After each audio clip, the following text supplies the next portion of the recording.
आज परमवीर चक्र विजेता भारत रत्न से सम्मानित सच्चे सिपाही शहीद वीर अब्दुल हमीद को उनके शहादत दिवस के मौके पर उनको हम खिराज अकीदत पेश करते हैं।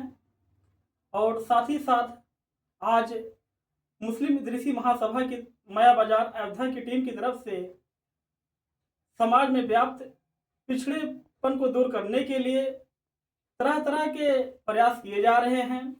डोर टू डोर सर्वे किया जा रहा है, घर घर जा कर के गांव गांव में सर्वे किया जा रहा है जो हमारा समुदाय पिछड़ापन है ताकि उसको दूर किया जा सके। और जो हमारा समाज शिक्षा से कोसों दूर है उसके बारे में हम काफ़ी प्रयास कर रहे हैं ताकि हमारा समाज मुख्य धारा में लाने का हम पूर्ण रूप से प्रयास कर रहे हैं।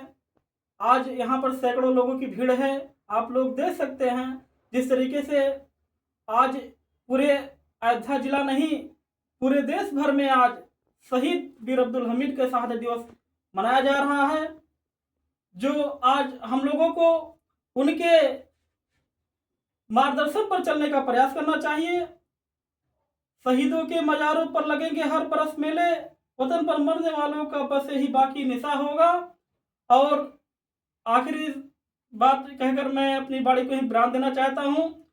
हमें चाहते हैं हमारे समाज में जो बच्चे भी शिक्षा से दूर है वो पढ़ने में आगे आए, जो भी समस्याएं उनका दूर किया जाएगा। पैसे के अभाव में वो नहीं पढ़ रहे हैं, वो मुस्लिम इदरीसी महासभा से संपर्क करें, उनको पूर्ण रूप से सहयोग दे करके उन्हें शिक्षा से वंचित नहीं रहने दिया जाएगा ताकि बिना तकनीकी शिक्षा के समाज का विकास संभव नहीं है। जय हिंद, धन्यवाद।